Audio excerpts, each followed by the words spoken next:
Hello my dear students. Welcome to the world of zoology. Myself Dr. Sai from Zoology Wala.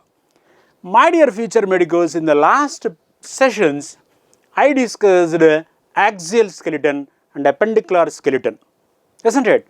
And today I am going to close that human skeletal system with joints.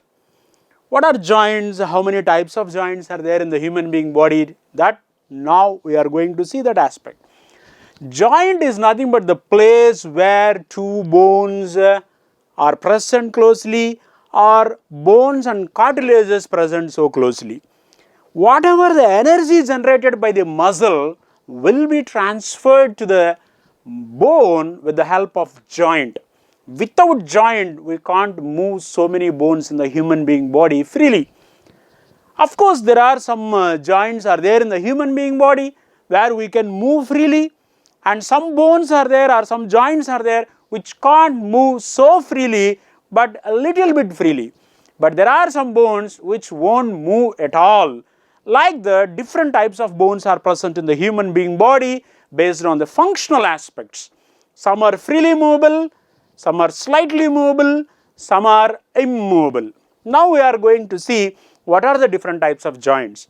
Now I am going to explain you about the types of joints based on the structure, isn't it? So the joint is a very important structure, and whatever I told you that whatever the energy generated by the muscle will be transferred to the bone, where this joint acts as a fulcrum. Fulcrum is a middleman between the muscle and bone. Okay, let us see the joints based on the structure. The first category which was mentioned in the CBSE textbook, fibrous joints. F-I-B-R-O-U-S. Fibrous joints. What are fibrous joints? The place where two bones will fuse are so closely present, there dense fibrous connective tissue is present. Okay, dense fibrous connective tissue is present, and I already explained at the time of structural organization chapter what is the difference between dense regular and dense irregular. You have to recollect that point now in this occasion. Okay, but I am going to tell you that the dense fibrous connective tissue is present at the place where two bones are present. What are the categories? What are the examples which comes under this category? Fibrous joint. What are the fibrous joints in human being body? I will tell. The first one is sutures. S-U-T-U-R-E. At the time of skeletal system, human skeletal system, that too skull, when I was explaining the skull, I explained the suture. What are the sutures? Sutures are nothing but place where the cranial bones will fuse. You have to recollect how many cranial bones are there. So cranial bones, the cranial bones fuse, the place where cranial bones fuse, there you can see the suture. See this one. So this one, see the suture. So this is the skeletal system, partly removed, and this one, see this one. Have you seen this suture? Here you can see one suture, and here you can see another suture, and here you can see another suture. Like the different types of sutures are present in the human being body, especially the suture. This is the frontal region, and this is the parietal region, and I already explained all this. Here there will be a suture. This is the suture, and this suture. What is this suture? And this suture is called coronal suture, C-O-R-O-N-A-L. Coronal suture is the suture present between frontal and parietals. Between frontal and parietal bones, coronal suture. You can see a part of the coronal suture here. Okay, this is one suture. And see the second one, the suture which is present here. Here, what is this? This suture is called sagittal suture. First one is over, second one is sagittal, S-A-G-I-T-T-A-L. Sagittal suture is the suture present between the two parietal bones. This is, here it is one parietal, here there is another parietal. Two parietals are present. The two parietals are joined by one sagittal feature. See, this is one part of sagittal feature, and it will begin here. This is the sagittal feature. Okay, so sagittal suture between two parietals. Between two parietals, sagittal suture is present. And third one, say this one. Say this one, side view, this is called squamosal suture. This suture is called squamosal suture. S-Q-U-A-M-O-S-A-L. Squamosal suture is the suture present between parietals and temporal. This is temporal bone, isn't it? So, between parietal and temporal. So, here one sagittal suture, one squamosal suture is present, and here one squamosal suture is present. Two squamosal sutures are present in the human being body. They are present in the lateral sides, my dear medicos, future medicos. Okay, squamosal suture. How many squamosal sutures are present? Two squamosal sutures are present. Okay, two squamosal sutures are present. And fourth one, say this. Say this. This is occipital bone. These two are parietals. Two parietals joins with this occipital. Here you can see one suture. I think it is clearly visible. This one. This suture. This is lambdoidal suture. L-A-M-B-D-O-I-D-A-L. Lambdoidal suture. Lambdoidal suture is the suture present between parietals and occipital. Between two parietals and occipital, say this, two parietals, and this is one occipital. Here you can see the lambdoidal suture. So, my dear friends, this suture is called coronal suture. Once again, the suture, this is frontal, these two are parietals. Here coronal suture is present, and this is occipital. Between two parietals, sagittal, and the two parietals here, this is called occipital. Just now I have shown you occipital bone. What is this suture? Lambdoidal suture. So, coronal suture and posterior one is lambdoidal suture. Between these two sutures, they are present the sagittal suture. So, coronal suture anteriorly, lambdoidal suture posteriorly, and in the middle region joining it is sagittal suture. Like that, the sutures are present, all the sutures are immovable, immovable. If you observe the newborn, where these two bones are, the cranial bones won't fuse so early. Improper closure of the bones is observed, properly the bones won't close so early. They are called frontanelles, that is a different story. But here the sutures, here the bones are fused, the bones are completely fused, but there is no movement. It comes under immovable category. If any bone is not moving, we have to call it as synarthrosis, A-R-T-H-R-O-S-E-S, arthrosis. Synarthrosis means immovable category. Immovable category. The bones which won't, the joints where there is no movement, it comes under synarthrosis. So, sutures comes under fibrous joint. As far as structure is concerned, they comes under fibrous joints. As far as function is concerned, they comes under immovable category. This is regarding the sutures. One of the example for fibrous joint is suture. Now, I want to tell another example for this suture. I will write the second example here, gomphasis, G-O-M-P-H-O-S-E-S, gomphasis.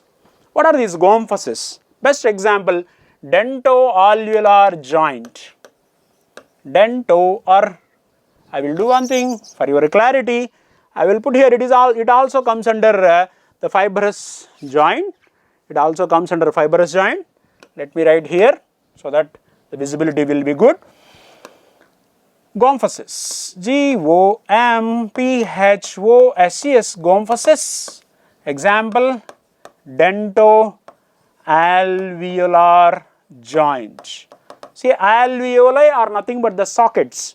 You can find the alveoli in the lungs also, and also in the mammary glands, pancreatic acini, alveoli. Acinar means bulb-like structures. See these sockets, these are sockets, the depressions which are present, and this is maxillary bone, and sockets are present, alveoli, where this teeth, see teeth plural, tooth singular.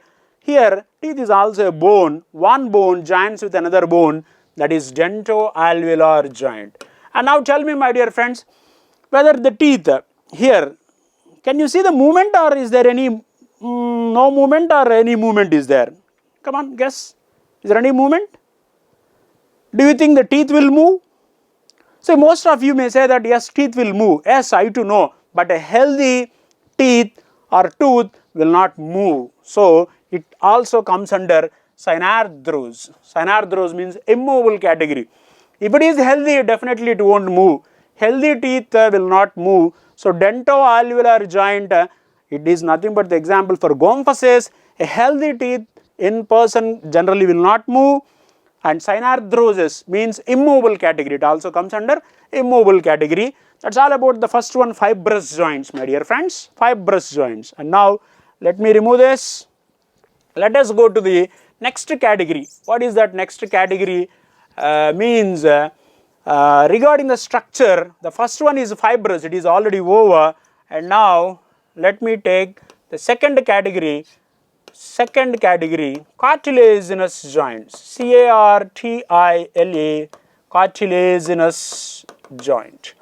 What are these cartilaginous joints? Means the place where two bones are fusing or present, there you can see cartilage. That is the reason why these are called cartilaginous joints, okay, cartilaginous joints.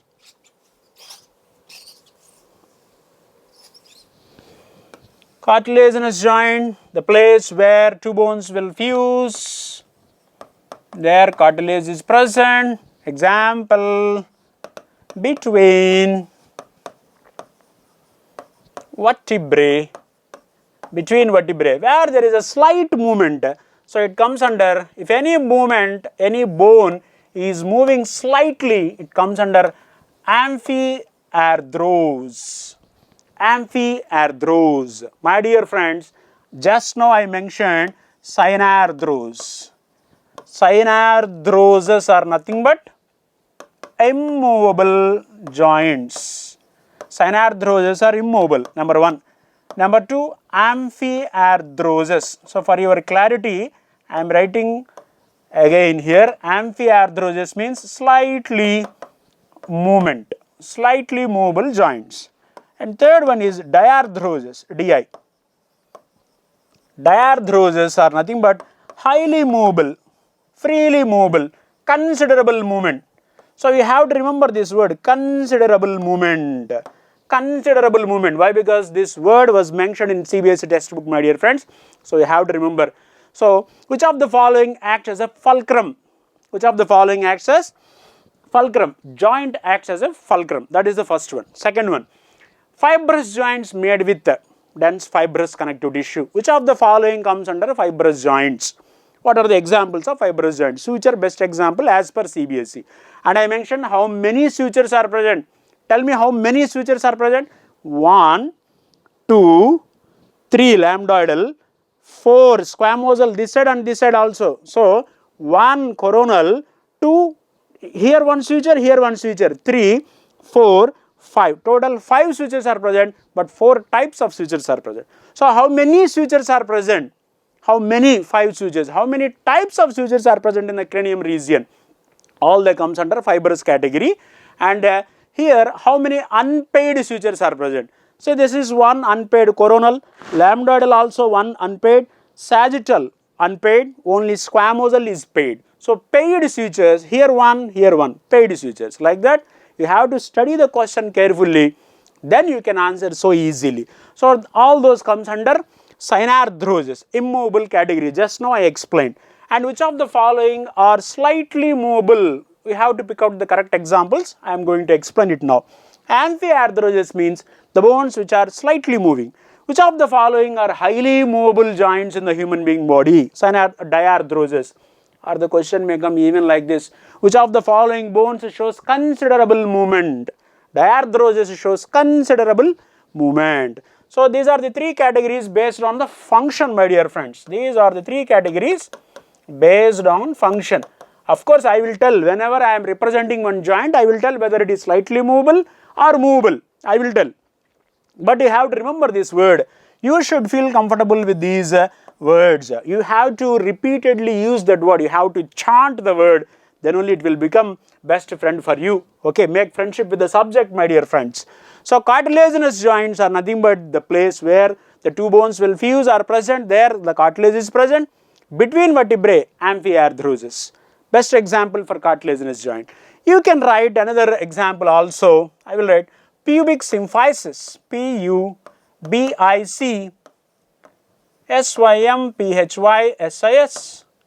pubic symphysis. Just now I have represented regarding the bones and their functions, regarding the function. See here now, this is ilium, this is ischium and pubis.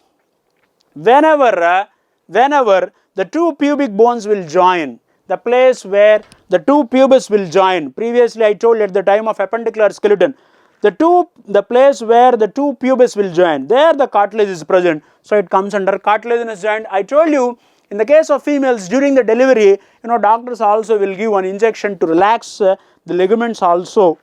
So here slight movement will be there, as a result of which the child delivery or the fetal delivery will become so comfortable. Child delivery in the sense fetus delivery. Parturition will become easy. So in case of females, pubic symphysis, minimum 2 degrees rotation is possible because of the cartilage present there. So pubic symphysis, slightly movable category. So it also comes under amphiarthrosis. So here I mentioned 2 examples which comes under cartilaginous joints. So these 3 comes under the categories of joints based on the function. Okay, and whenever the joints are coming, I am giving the examples whether it is movable or immovable. So now I explained first one fibrous joints and second one cartilaginous joint. Let me conclude it by taking these diarthroses, which are nothing but highly movable joints or considerable movement. Which of the following bones shows considerable movement in the human being body? Diarthroses, which are freely movable. These are also called synovial joints. Synovial. Synovial joints. Synovial fluid is present, a very much important fluid for the proper movement of the joint. Okay, and now we will see what are these diarthroses, what are the examples which comes under the diarthroses. Okay, and now we will see what are the examples which comes under the freely movable category. Okay, so let me begin my session of the diarthroses by taking vertebral column first. What is the first vertebra in the human being body? My friends, tell me, what is the first vertebra? Atlas is the first vertebra, isn't it? Atlas articulates with whom? Atlas articulates with whom? Let me write by taking, now let us see the synovial joints. The first joint is pivotal joint. The pivotal joint is also called trochoid joint, Trochoid, trochoid joint, or rotatoria, Rotatora, rotatoria. Pivotal joint or trochoid joint or rotatoria. This is present between atlas and axis. Previously I have shown you this gentleman. Who is this guy? He is atlas and he is axis. And this atlas joins with the axis forming atlantoaxial joint. See, this is peg-like elevation. This is called peg or spine or odontoid process, which articulates with odontoid canal. Odontoid canal is present for atlas. Odontoid process is present for axis. Odontoid process of axis attaches to the odontoid canal, articulates with the odontoid canal, forming atlantoaxial joint, and we are able to rotate our head in no direction. The limited movement will be there.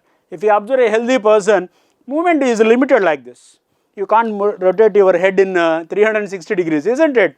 The movement is restricted. We have dicondylic skull, I will tell. See now, if you observe this one, see the movement. See, the atlas is moving. Atlas is moving like this. See this one. So the atlas is rotating. Atlas will bear the entire weight of skull. That is the reason why it is called atlas, weight bearing one. So the atlas, see this atlas, see the atlas. Atlas is rotating, basing on the spine in one direction. So the rotation or movement in one direction is possible, in one plane is possible, and the rotation or the movement is around the central axis. That is the reason why it comes under uniaxial movement. Okay. So, for example, if you observe the uniaxial movement of atlas and axis. So, atlas and axis shows uniaxial movement, uniaxial, okay. And the rotation, we are able to rotate our head, so it comes under rotatoria, rotation of head, limited, in a limited direction, in a limited way, in a limited plane, we are able to rotate. That is the reason why it is called rotatoria. This is one example. And what is another example? What is another example? See, between radius and ulna, my dear friends, see here, see the radius and ulna. Ulna side, little finger side bone is ulna and thumb side is radius. And now, whenever I am rotating my hand, see this one, see this hand, radius is rotating over ulna. Ulna generally will be fixed in its position because of this hinge joint, and radius crosses over the ulna when we are showing the movement like this. See, this is called pronation and this is supination. King pronate, beggar will supinate. Pronation, the person who is giving something, the hand will be like this, and the person who is receiving hand, the person hand will be like this. So, person who is giving, person who is receiving, and king will give, beggar will receive. So, this is called pronation and this is supination. King pronate, beggar will supinate. Pronation, supination, king pronate, beggar supinate. Okay, am I clear? So, this is called pronation and supination. So, this is the direction. Okay, so this is pronation and this is called supination. Pronation and supination, and radius crosses over the ulna. See the movement? See the movement? So, this is rotation. This is rotation. Am I clear? This is rotation. This is rotation. Okay. So, between radius and ulna, both at the proximal end and also at the distal end, radius and ulna. This is the first type of joint called pivotal joint, uniaxial. This is also rotatoria. And now let us take the second example. Let us take the second example. I will tell ball and socket joint, very important one, very simple one, very easy. In number of directions we can move our hands because of having this ball and socket joint also. Say this one. See, what is this one? And so this one, this is your thigh bone, femur, strongest bone, and this is acetabulum. This fixes here, thigh bone fixes in the acetabulum, forming ball and socket joint. Ball and socket joint, multi-axial, in number of directions, in number of axes you can rotate almost in 360 degrees is possible. The movement is possible. With a little bit practice, you can even rotate your leg also in 360 degrees. Okay. So, this is called ball and socket joint, and this is called hip joint. Similarly, shoulder joint also will be there. Previously, I have shown you between the radius and glenoid cavity. I mean humerus and glenoid cavity already I have shown you. So, ball and socket joint, example, shoulder joint and hip joint. Already I have represented, already I have explained, I have shown you the so called humerus, I have shown you the so called pectoral girdle also. So, shoulder joint and hip joint. Shoulder joint between humerus and glenoid cavity, glenoid cavity of pectoral girdle. I already shown you regarding the glenoid cavity. This is the glenoid cavity, my dear friends. This is glenoid cavity and this is humerus forming a ball and socket joint. We are able to rotate our head in 360 degrees. We are able to rotate our head means head of humerus, not this head. Okay. That is possible because of having this ball and socket joint. And now hip joint. Hip joint is formed between, just now I represented, the thigh bone called femur articulates with acetabulum, ACETA, acetabulum of pelvic girdle, where the free movement is possible, 360 degrees movement is possible, multi-axial. So, this is the second category regarding the bones. And now let me show you the third category. Let me show you the third category. The third one, condyloid joint, C-O-N-D-Y-L-O-I-D, condyloid joint. What is this condyloid joint, which is also called ellipsoidal joint?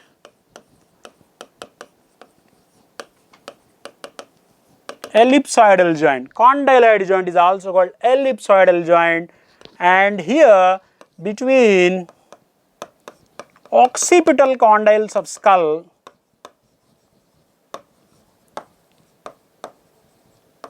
and atlas, the first vertebrae. So the first vertebrae, say this, these two are occipital condyles of the skull which are present on either side of foramen magnum. Because of having the two occipital condyles, human being skull is called dicondylic skull. So here this is dicondylic skull, and these two will articulate with the atlas forming atlantoaxial, forming condyloid joint. Say this one, like this. So we are able to rotate our head in this direction, in S direction, and that S movement is possible. Say this one, wow, great movement. Say this. This is possible because of having the so-called the smooth occipital condyles. So we are able to rotate our head in S direction and shoulder to shoulder also. The movement is possible in two directions, and because of having these occipital condyles and the facets, it is possible. So it comes under condyloid joint. This is the first example under condyloid joint. And second one, metacarpophalangeal joint. Metacarpophalangeal joint. Metacarpophalangeal joint. My dear students, see here, this is metacarpal and this is phalanges. Phalanges are nothing but the bones which are present in the fingers, digits. Say this one, metacarpophalangeal joint. Hey, sit, stand, like this. Say this one. And then no. Say this movement, no. Yes, sit, come on, up, sit, stand, like this. Say this one. And no. Say this movement, say the great movement. Say this movement or this movement. Say this one, and between metacarpals and phalanges, that's what I am saying. And you can consider the between radius and carpals also. Between radials and carpals. Say this one, like this. This movement is possible. Metacarpophalangeal joint, the movement is in two directions in these two cases. Comes under condyloid joint, which is also called ellipsoidal joint. That is the third one. And the fourth one is hinge joint, H-I-N-G-E, hinge joint, which is also called ginglymoid joint, G-I-N-G-L-Y-M-O-I-D, ginglymoid joint, hinge joint or ginglymoid joint. What is this hinge joint? Say at the time of bones, appendicular skeleton, I already explained. Just see here, this is olecranon process of ulna, and these are trochlea. These are the facets, posterior part of the humerus, which articulates like this. Say this one, see the movement. What a great articulation. I think you can see it very clearly. See this one, like this. Okay. So here movement is possible in one direction. This is flexion, this is extension. Flexion, extension, flexion, extension. Only in one direction. Okay. Only in one plane. This is monaxial or uniaxial. This one. Flexion. This is flexion. This is extension. And the elbow. Similarly, knee also, and even legs also, we can fold back, isn't it? This comes front and this goes to back. This is flexion, this is extension towards the body, this is away from the body, and knee also towards away, like this. Why we are not able to move the hand in backward direction like this? Why? Why it is not going back? Because of having this spine. So the spine is present, this one, olecranon process, U-shaped one, the notch, that is olecranon process. Okay. Now let me write the hinge joint or ginglymoid joint, and it is present between elbow joint and knee joint. Elbow joint and knee joint. Elbow joint between humerus and ulna, of course radius also. So between humerus or between humerus and forearm bones, especially ulna. And knee joint between the thigh bone, and the shin bone, shank, and the bones which are present in the shank, especially the tibia. Okay, tibia plays a major role. Thigh bone and the so-called tibia. Thigh bone is nothing but femur and tibia. Knee joint. So this is uniaxial movement. That's all about the hinge joint or gingiloid joint. Let me take you to the another joint. What is that another joint? I will tell. Please wait. The next one, fifth one. Let me explain you the saddle joint. SADDLE, saddle joint, which is also called cellar joint. Saddle joint or cellar joint. Okay. What is the saddle joint? Which is already mentioned in CBSE also. All these examples comes under, they may be asked in the matching point of view or in the statements point of view or simple objective also. Saddle joint is present between which of the following bones, and knee joint is formed because of the following bones. Similarly, elbow joint is formed between which of the following set of bones, and hinge joint is also called, of course this question may not be there, hinge joint is also called, other names will be there. I don't think so the questions will ask in such a detailed way, but it is better to study what is hinge joint, what is another name, and in which planes it can move. Always it is best to study. My concept is, once you have followed this one, if a question comes from the joint, you should face it. You should attempt it very correctly. That is my main target. So saddle joint is also called cellar joint, where it is present. Say this. Previously, at the time of appendicular skeleton, I told you 8 bones are present in the wrist, isn't it? Scaphoid, lunate, trichotrum, pisiform, trapezium, trapezoid, capitate, hamate. 8 bones are present. And at that time, I gave one advice. If any student can't remember all the names, at least you remember one name of bone called trapezium. Trapezium is the trapezium is the carpal present in the wrist above the thumb. Okay, so the end of the bone, if you observe the end of the bone, it will be in the end of bone is in the saddle shape. Saddle. Okay, so this, you just observe the trapezium, this is the trapezium, and this one. What is this? This is metacarpal. Metacarpal over the thumb. See, this is the thumb, and this is the metacarpal of thumb, and this is trapezium. You see this, you can enjoy the thumb freedom, and this freedom is not there for remaining fingers. You just try it now. Just try it now itself.